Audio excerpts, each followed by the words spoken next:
네, 저희 뉴스광장 프로그램이 시작한 직후인 아침 6시 5분에 포항에서 규모 3.6의 여진이 발생했습니다. 지난밤 11시 반에도 강한 여진이 있었습니다. 포항 이재민 대피소의 취재기자를 연결합니다. 홍소우 기자, 그곳에서도 지진 감도 느낄 수 있었다고요? 네, 그렇습니다. 제가 방송을 준비하던 오전 6시 5분쯤 쿵 하는 소리와 함께 건물이 흔들리는 것을 느꼈습니다. 규모 3.6의 여진이었습니다. 15일 포항 지진 발생 이후 두 번째로 큰 여진입니다. 제가 나와 있는 이곳 흥해공업고등학교 대피소에서도 이재민들이 밤에 잠에서 깜짝 놀라 깨어나는 풍경이 있었습니다. 어젯밤 11시 45분쯤엔 규모 3.5의 여진이 있었습니다. 저도 2층 숙소에 있다가 갑자기 건물이 휘청하더니 몇 초 동안 건물이 부르르 떨리는 걸 느꼈습니다. 기상청은 이번 여진을 수면 중에서 사람이 잠을 깰 수 있을 정도로 분류했는데요.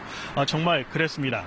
제가 현장에 온 뒤 50여 차례 여진 중에 16일에 규모 3.6의 여진도 경험했는데요. 그렇지만 특히 어젯밤과 오늘 아침 여진은 규모가 제법 큰 여진입니다. 밤사이 두 차례나 일어나 체감상 느끼는 지진의 두려움이 더 컸습니다.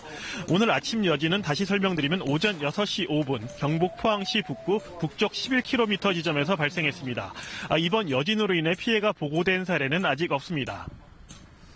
네, 화면을 보니까 이제 이재민 분들이 잠에서 깨서 아침을 드시려고 하시는 것 같은데 지난밤이 참 불안한 밤이었겠어요. 네, 그렇습니다. 이제 아침 시간인데요. 이재민들은 이곳 흥해공업고등학교 체육관에 600여 명 정도가 수용이 돼 있습니다. 지난 그 흥해체육관에서 어제 두 군데로 나눠서 옮겨진 건데요. 어제 저녁부터는 이재민 대피소에 대한 출입 통제가 강화됐습니다. 기존 흥해체육관은 약 이틀 동안 바닥에 매트를 깔고 텐트 등을 치는 작업이 진행됐습니다. 기존 흥해체육관에 있던 이재민 800명이 이곳과 인근 남성초등학교로 분산 배치됐는데요.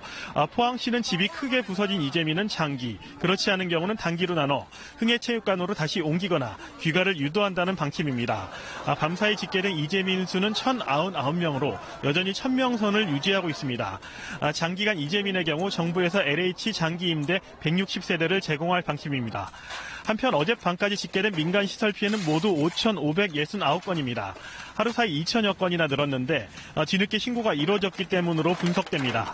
흥해읍 대성아파트와 원룸 두 곳은 전파돼 철거가 불가피한 것으로 파악됐습니다. 이번 지진으로 인한 부상자는 83명이며 이 가운데 15명이 아직 입원 치료를 받고 있는 것으로 파악됐습니다. 지금까지 포항 흥해공고에서 KBS 뉴스 홍석우입니다.